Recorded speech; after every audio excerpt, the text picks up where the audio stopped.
Ya, selamat pagi untuk kelas TIP 17.2. Assalamualaikum warahmatullahi wabarakatuh. Ketemu lagi di mata kuliah keamanan jaringan komputer, di mana pada minggu ini kita melanjutkan pada pertemuan sebelumnya minggu yang lalu, yaitu mengenai pengaturan keamanan web. Di mana pada pertemuan kita pada pagi hari ini pengaturan keamanan web yang bagian yang kedua. Jadi kalau yang pertama dulu kita sudah mencoba membahas berkaitan nanti dengan sejarahnya dari web ya, khususnya yang browser www ya sering kita pakai untuk browsing setiap kali kita membuka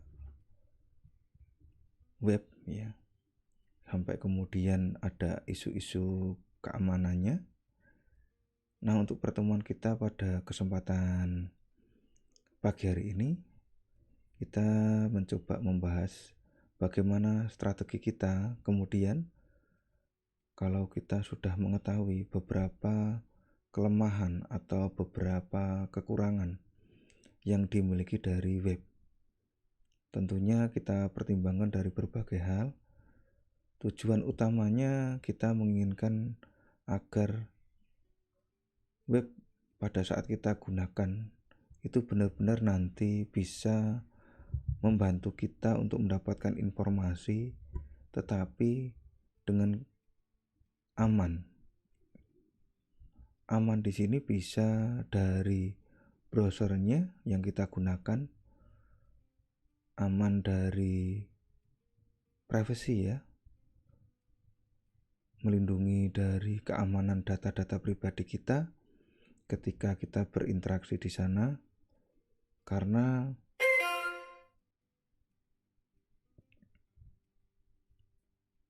masih banyak terjadi gangguan-gangguan keamanan khususnya yang ada kaitannya dengan web sampai saat ini dan sampai nanti ancaman itu akan selalu ada.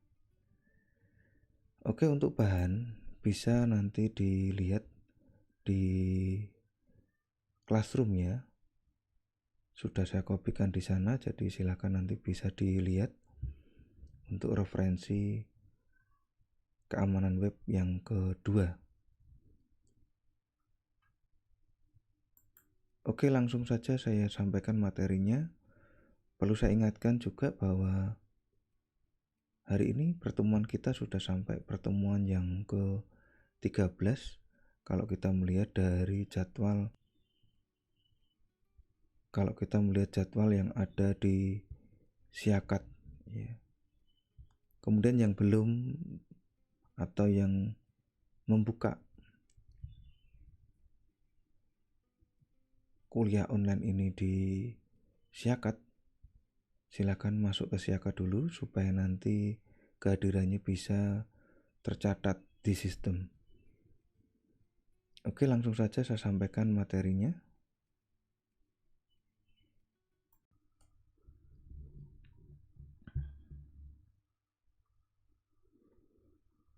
keamanan web bagian yang kedua,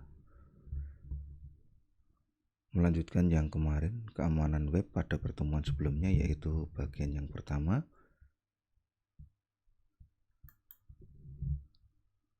Istilah web. Yang pertama, web mempresentasikan informasi dalam bentuk teks, gambar, suara, dan lain-lain dalam bentuk hypertext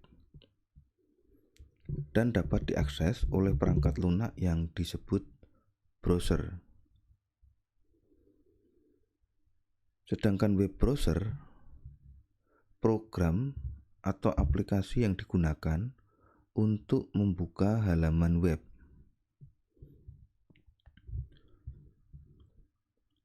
Web server, perangkat lunak server yang berfungsi menerima permintaan HTTP maupun HTTPS dari klien dan mengirimkan hasilnya dalam bentuk halaman web atau dokumen HTML.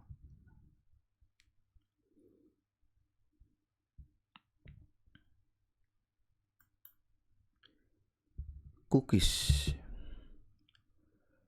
Cookies merupakan sarana penyimpan informasi yang dibuat oleh suatu website untuk menyimpan informasi tentang user yang mengunjungi situs yang bersangkutan. Informasi sensitif dan pribadi merupakan perhatian dari sisi keamanan.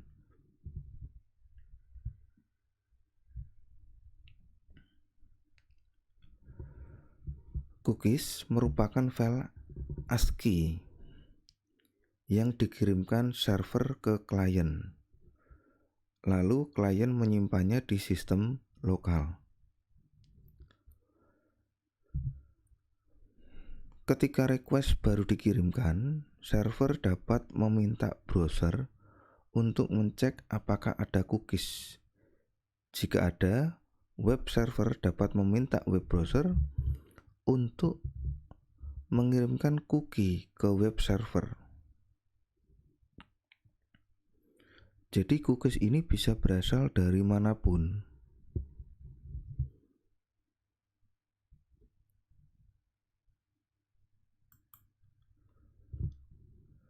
Masih tentang cookies,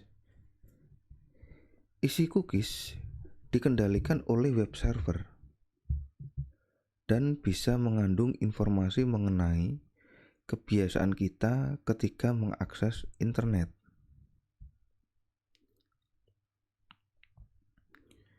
Informasi yang diperoleh web server berasal dari web browser. Diperoleh ketika user mengisi form yang mengharuskan memasukkan nama dan email address. Informasi ini dapat disimpan di cookie hanya untuk keperluan di masa datang.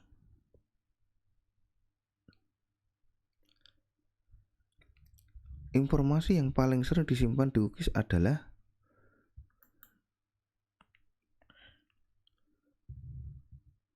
satu, mengenai session ID.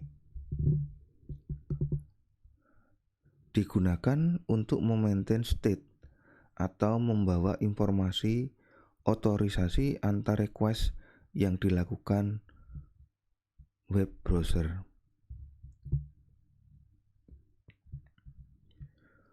Waktu dan tanggal dikeluarkannya cookie. Informasi yang lain, waktu dan tanggal kadaluarsa dari cookies. Digunakan oleh website juga untuk menentukan pengabaian cookies yang lama.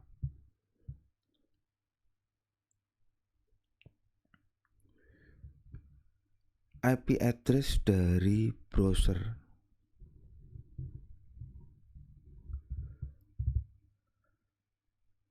Dapat dianggap juga sebagai uji tambahan terhadap autentikasi request.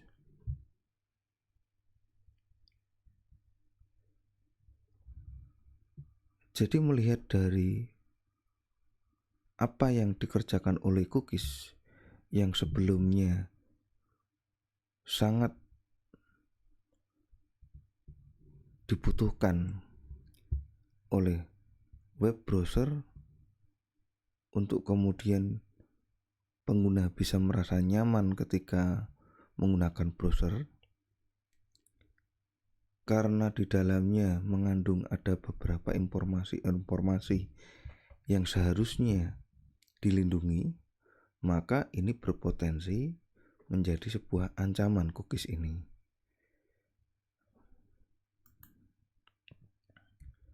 Change. Bila mengakses suatu website, browser yang digunakan bisa jadi menyimpan halaman web dan gambar di dalam cache.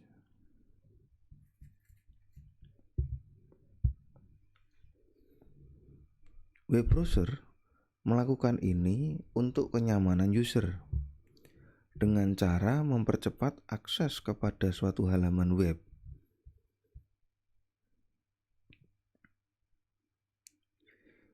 Ini bisa jadi merupakan masalah keamanan, karena bila workstation berhasil ditembus, penyerang dapat mempelajari kegiatan browsing yang dilakukan user.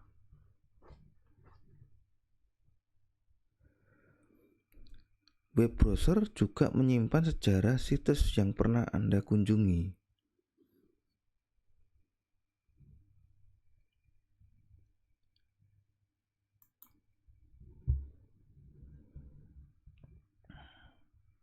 Sekarang alasannya mengapa keamanan web dipelajari.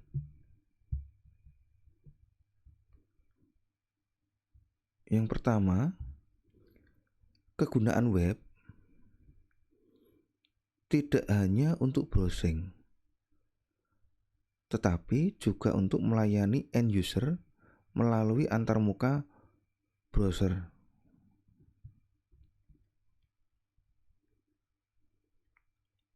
Komponen web menggunakan berbagai protokol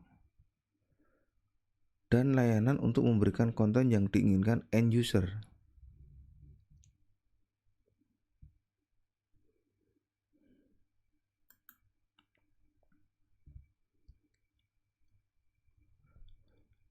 Alasan berikutnya, mengapa keamanan web perlu kita pelajari? Banyak pemilik website tidak memperhatikan keamanan website karena menganggap bahwa perusahaan mereka masih kecil dan tidak mungkin ada hacker yang mau melirik.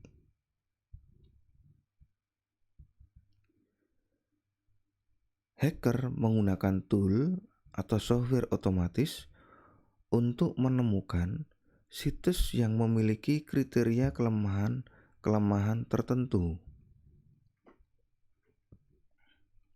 Ini menjadi catatan kita.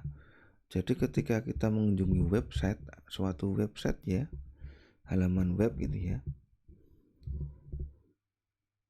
dan kita melakukan transaksi di sana, salah satunya menggunakan info data pribadi, karena memang ada permintaan dari web tersebut untuk kemudian kita bisa gunakan untuk bertransaksi di sana.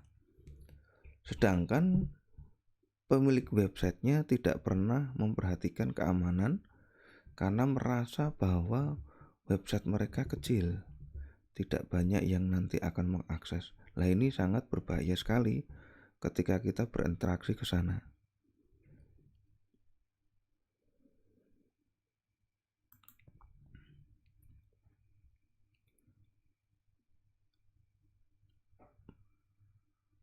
Berikutnya, mengapa wajib diamankan?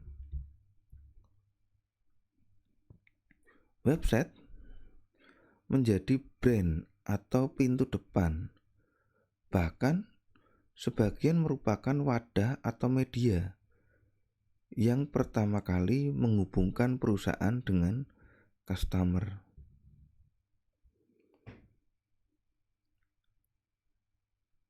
Semakin besar interaksi customer dengan website, makin tinggi kebutuhan keamanan untuk website tersebut.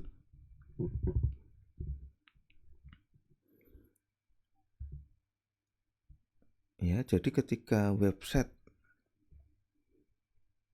kita ciptakan,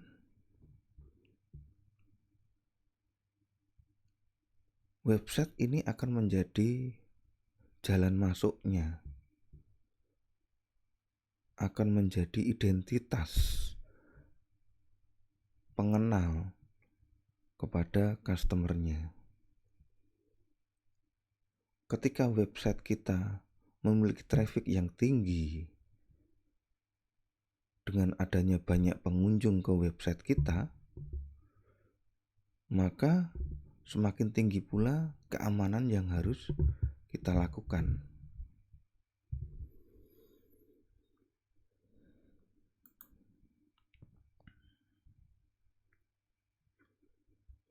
Mengapa wajib diamankan? Yang lain, serangan hacker berdampak buruk pada relasi bisnis, baik itu bisnis to bisnis maupun bisnis to consumer.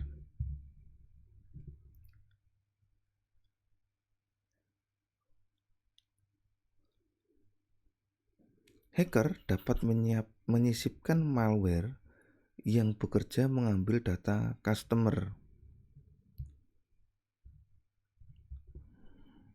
Nah, ini catatan yang lain juga. Ketika website kita sudah banyak pengunjungnya, bahkan itu sudah menjadi relasi bisnis,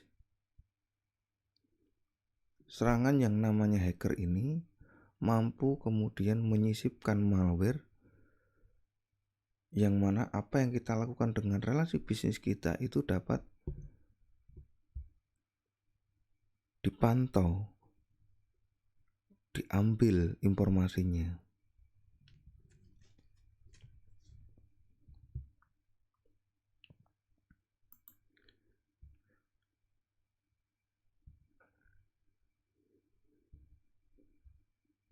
Nah, sekarang dari sudut pandang sistem, mengapa wajib diamankan? Yang pertama, mengamankan server yang memberikan konten kepada user melalui web.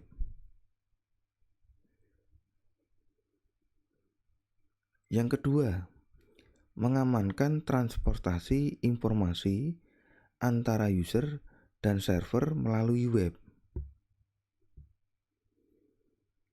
Yang ketiga, mengamankan komputer user dari serangan melalui koneksi web.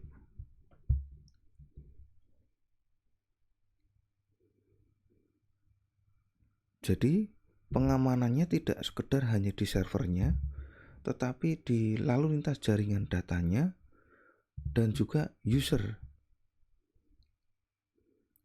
Ini kalau kita melihat dari sudut pandang sistem, mengapa wajib kita amankan? Melihat potensi-potensi bahaya yang kita lihat sebelumnya tadi.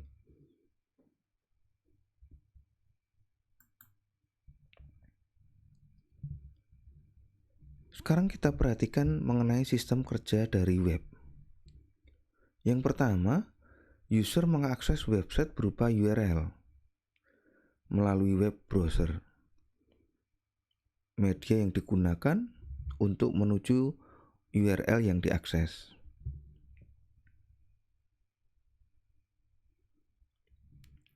Web browser mengirimkan permintaan berupa HTTP request kepada web server melalui layar TCP/IP.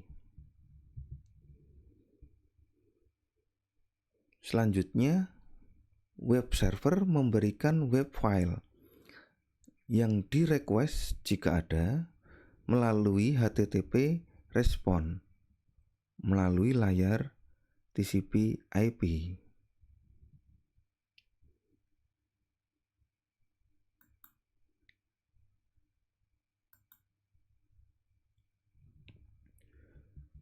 Selanjutnya, sistem kerja web browser menerima web file dan kemudian dikirimkan kepada user berupa display.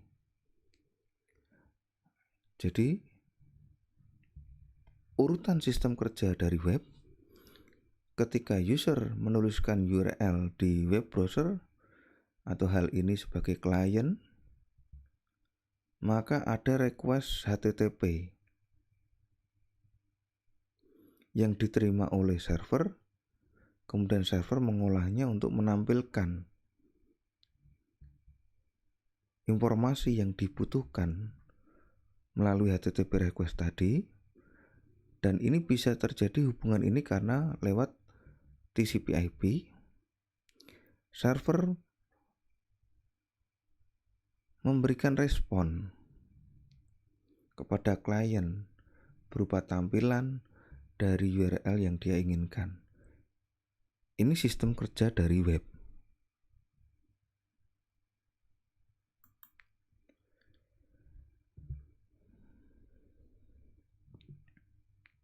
Sekarang macam dari web server.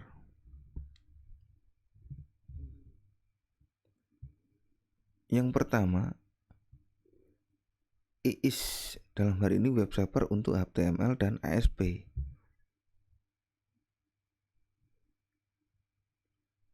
Biasanya dipakai di operating system Windows.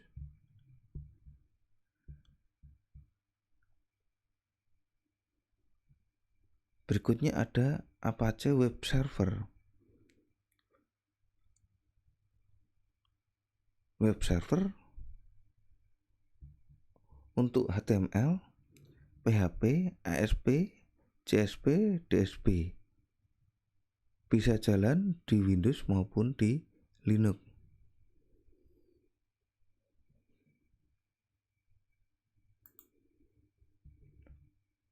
Nah, sekarang kita bandingkan dengan sistem kerja dari web server.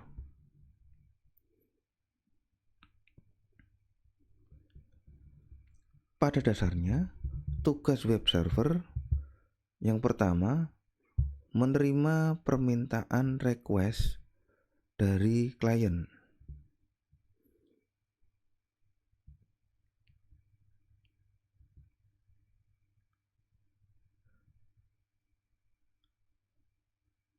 Selanjutnya mengirimkan apa yang diminta oleh klien atau respon. Ini nomornya keliru ya. Harusnya 2 ada di sini, 3 di sini.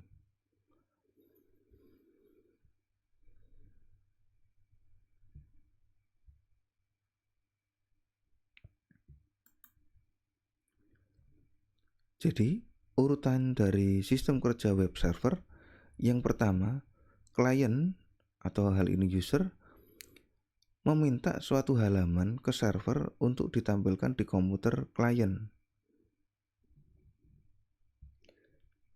Misalnya, dengan mengetikkan suatu alamat atau URL di browser. Misal kita tuliskan http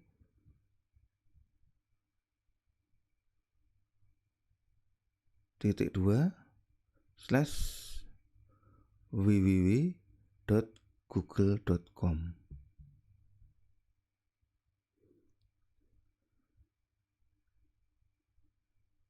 Yang kedua, melalui protokol HTTP, dicarilah komputer bernama www.google.com. Yang ketiga, jika ditemukan maka seolah-olah terjadi permintaan atau request. Hey Google, ada klien yang minta halaman ini. Ada di mana halamannya? Inilah yang disebut request.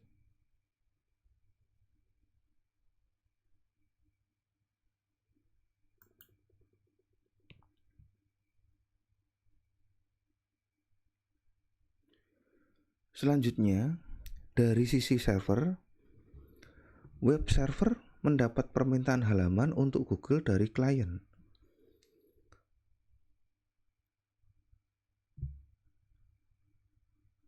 server hanya akan mencari halaman sesuai permintaan. Kemudian, jika ditemukan, maka halaman yang diminta akan dikirimkan ke klien. Jika tidak ditemukan, maka server akan memberi pesan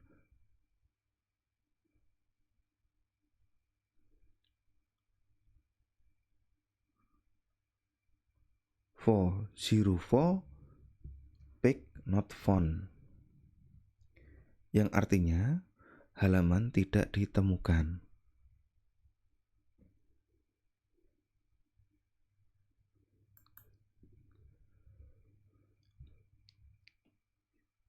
Selanjutnya, penanganan ancaman pada web.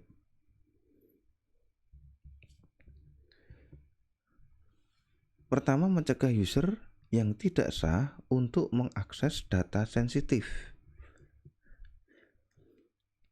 Hal ini bisa dilakukan menggunakan autentikasi, mengidentifikasi user untuk menentukan apakah mereka adalah orang yang berwenang.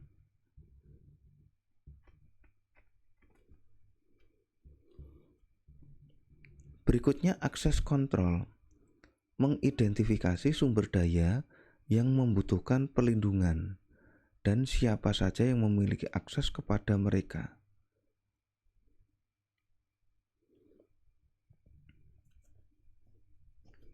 Penanganan ancaman pada web yang lain, mencegah penyerang mencuri data selama transmisi.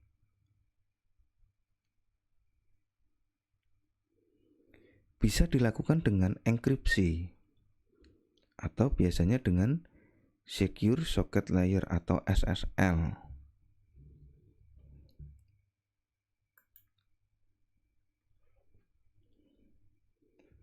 Penanganan ancaman pada web yang lain, mengumpulkan informasi user ID dari end user atau ketika user melakukan login. Biasanya melalui dialog antar muka di browser.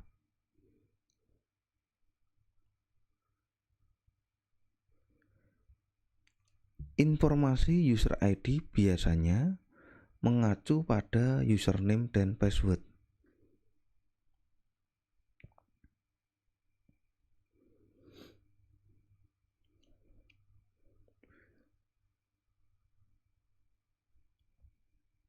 Berikutnya, penanganan ancaman pada web, memindahkan informasi user ID ke server web.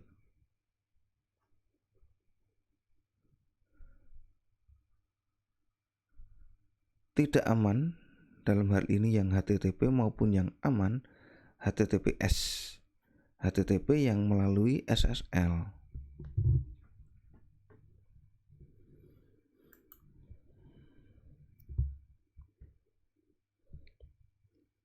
Selanjutnya, penanganan ancaman web pada web, verifikasi ID dan password.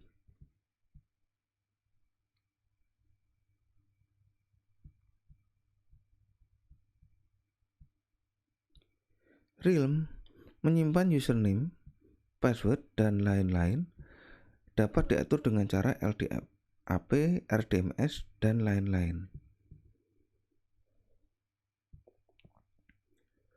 Validasinya, cek di server web jika user ID dan password match atau cocok dengan yang ada di Realm.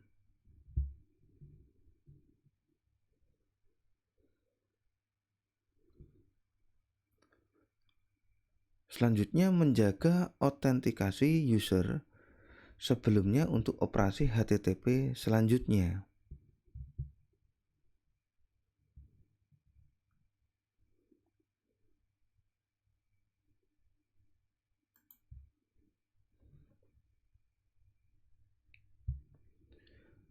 Secure Socket Layer atau SSL.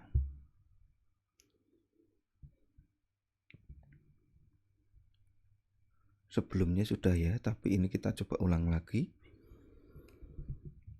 Protokol yang dikembangkan pada tahun 96 oleh Netscape untuk keamanan transmisi dokumen web pribadi melalui internet.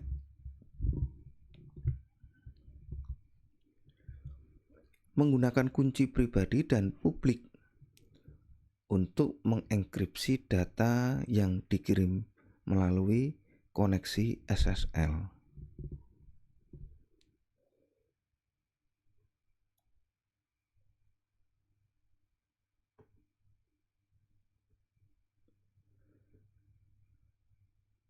Dengan konvensi URL yang membutuhkan koneksi SSL dimulai dengan HTTPS bukan HTTP.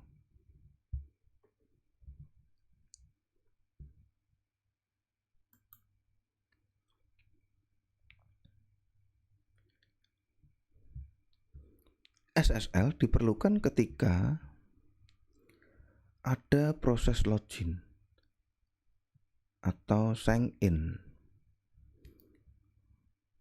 untuk melindungi nama pengguna dan password.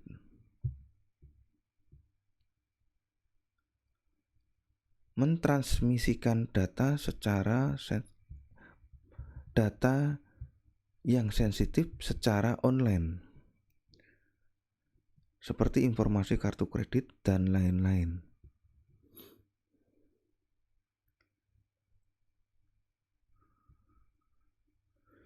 Seseorang yang memerlukan privasi dan persyaratan keamanan,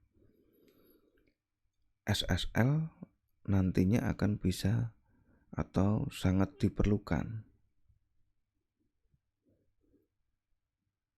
Umum ya ini ketika kita menggunakan browser selalu melakukan kegiatan ini, yaitu ada kegiatan login atau sign in, maupun kemudian kita bertransaksi online, berbelanja menggunakan kartu kredit, ataupun kemudian kita ingin atau meminta perlindungan berkaitan dengan hal-hal yang bersifat privasi dan keamanan.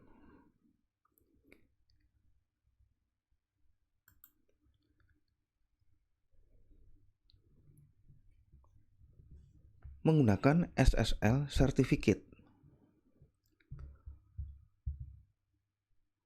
Untuk mengaktifkan koneksi SSL, server membutuhkan sertifikat SSL yang ditangani oleh Certificate Authority atau CA.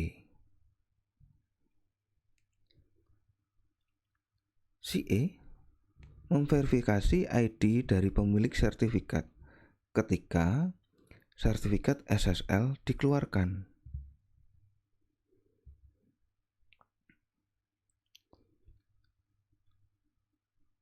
Setiap sertifikat SSL berisi informasi yang unik dan otentik tentang pemilik sertifikat, ID, lokasi, kunci publik, dan tanda tangan dari CA.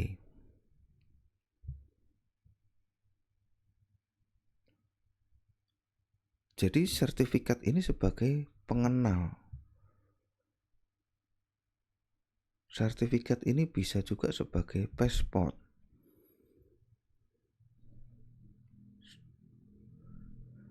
Sebagai ID yang nanti akan dicek. Keaslian ID ini ada badan khusus yang ditunjuk, yaitu Certificate Authority atau CA.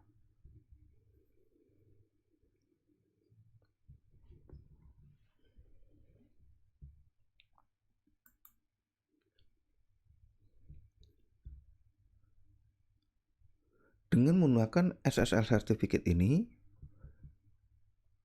menegaskan bahwa Anda benar-benar user yang sah. Jadi pengguna atau ID yang menggunakan SSL Certificate menjadi penegas bahwa user ini yang sah atau dikenali.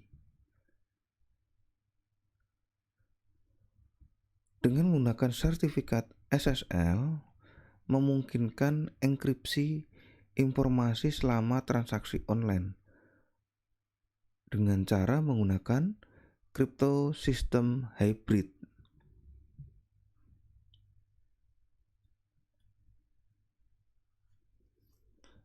Jadi perlindungan data-data pribadi dengan cara dienkripsi menggunakan kunci publik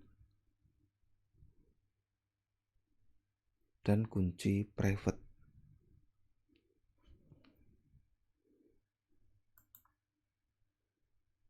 Cara kerja dari SSL. Web browser sebagai klien dan web server ketika kita ingin meminta atau merequest tentang halaman URL yang kita inginkan.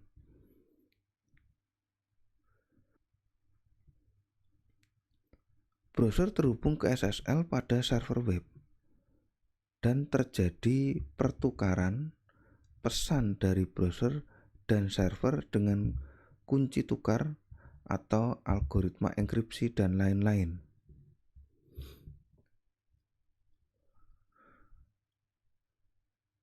Selanjutnya, web server mengirimkan kembali sertifikat SSL tersebut. Web browser memutuskan jika ingin mempercayai web server SSL atau mempercayai di sini SSL certificate. Ini yang nanti akan dikerjakan oleh SSL. Web browser dan web server mengkalkulasi kunci dengan metode yang telah disepakati. Web browser dan web server menegosiasikan cipher enkripsi. Web browser dan web server bertukar informasi yang dienkripsi dengan kunci dan algoritma enkripsi yang disepakati.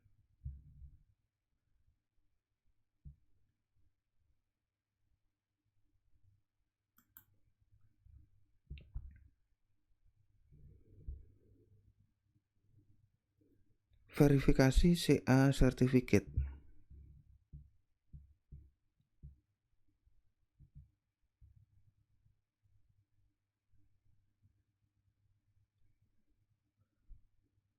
Web browser membutuhkan sertifikat utama CA yang mengeluarkan sertifikat SSL ke web server untuk memverifikasi apakah server web terpercaya. Jika browser tidak memiliki atau mempercayai sertifikat utama CA, kebanyakan browser web akan memberikan peringatan seperti di bawah ini. Pesannya kurang lebihnya seperti ini. There is a problem with this website security certificate. Artinya, web browser tidak mempercayai atau tidak menemukan sertifikat yang diberikan oleh CA.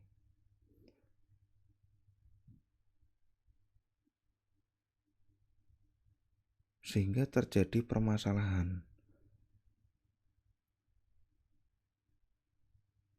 Sehingga browser tidak bisa menampilkan informasi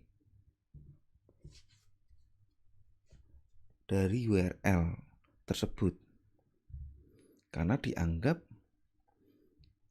ini nanti bermasalah.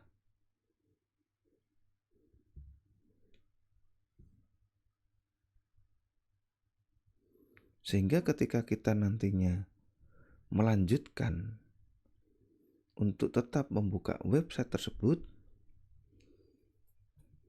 akan ada bahaya atau resiko yang nantinya kita akan temukan.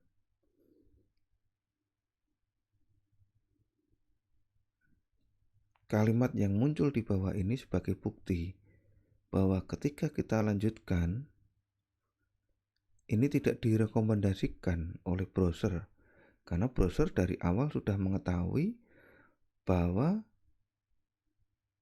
informasi yang kita butuhkan itu tidak terpercaya. Disarankan untuk menutup saja informasi yang kita inginkan itu atau membatalkan.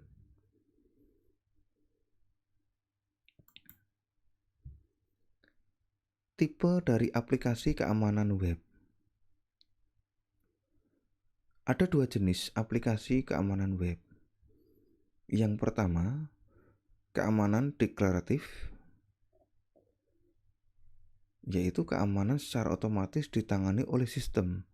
Hanya perlu melakukan konfigurasi, yaitu menggunakan file web.xml.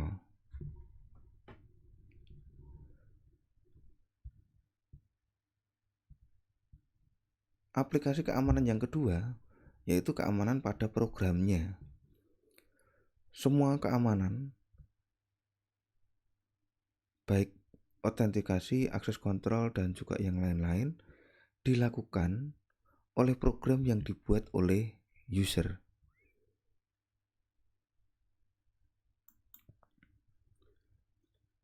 Keamanan deklaratif. Keamanan secara otomatis ditangani oleh sistem, hanya perlu melakukan konfigurasi pada file web.xml.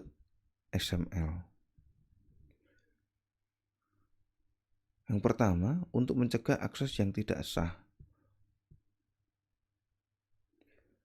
Menggunakan aplikasi web diplom descriptor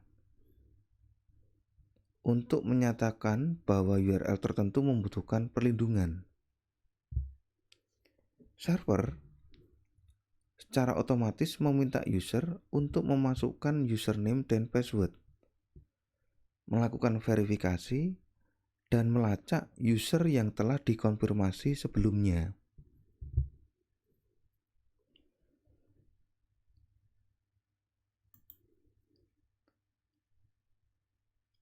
Keamanan deklaratif yang kedua, untuk melindungi data yang dikirimkan melalui jaringan. Menggunakan file web.xml untuk mengkonfigurasi URL supaya hanya bisa diakses dengan SSL.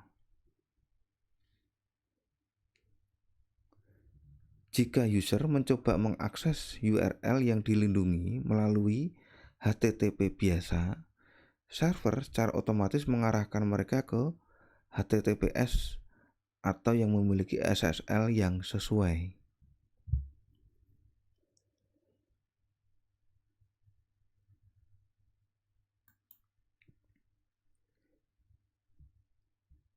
Keamanan pada aplikasi web yang kedua yaitu keamanan program.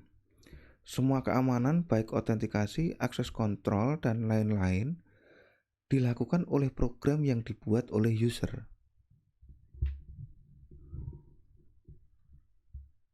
Yang pertama, untuk mencegah akses yang tidak sah.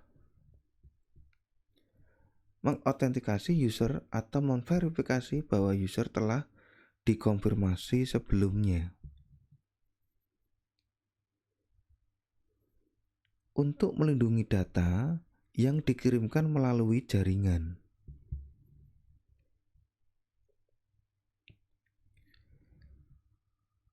SSL adalah metode umum untuk melindungi data pada jaringan. Hanya perlu mengarahkan permintaan ke HTTPS URL secara eksplisit dalam program.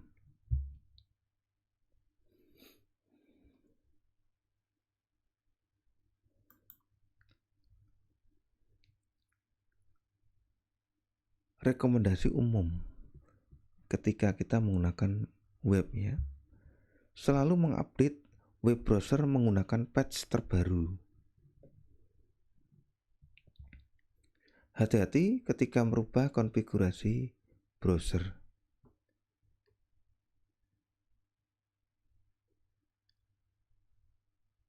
Jangan membuat konfigurasi yang mendukung script dan makros.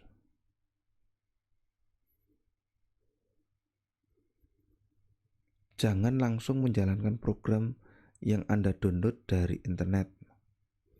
Ini sering ya kita lakukan karena merasa bahwa file yang kita download itu baik ya, bagus, sehingga pengennya kita langsung gunakan ini. Browsing situs-situs yang aman.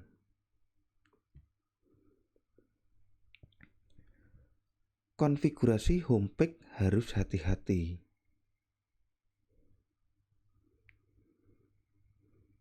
Jangan mempercayai setiap link. Periksa dulu arah tujuan link itu.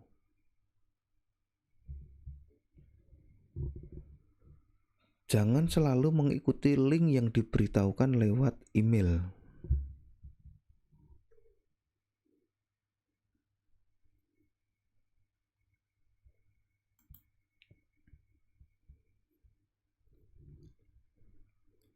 Jangan browsing dari sistem yang mengandung data sensitif.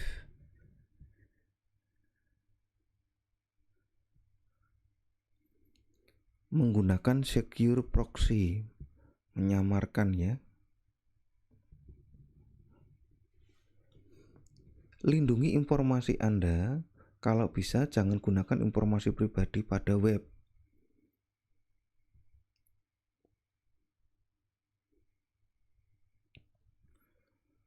Gunakan strong encryption. Pilih yang 128 bit atau 128 bit encryption. Butuh ratusan tahun untuk membuka.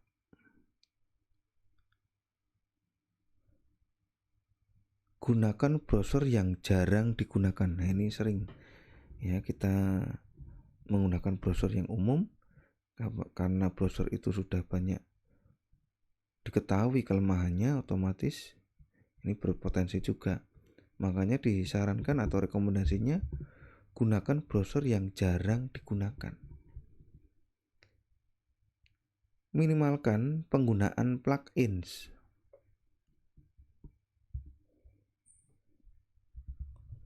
Minimalkan juga penggunaan cookies.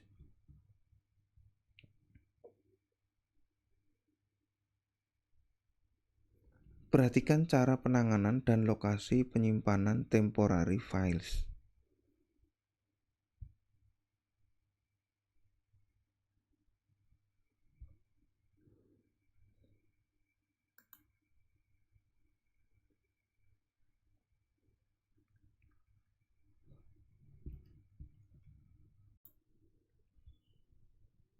Nah, itu tadi ya materi berkaitan dengan keamanan web bagian yang kedua, dimana seperti yang kita ketahui tadi bahwa untuk melakukan keamanan ada beberapa cara yang bisa kita lakukan.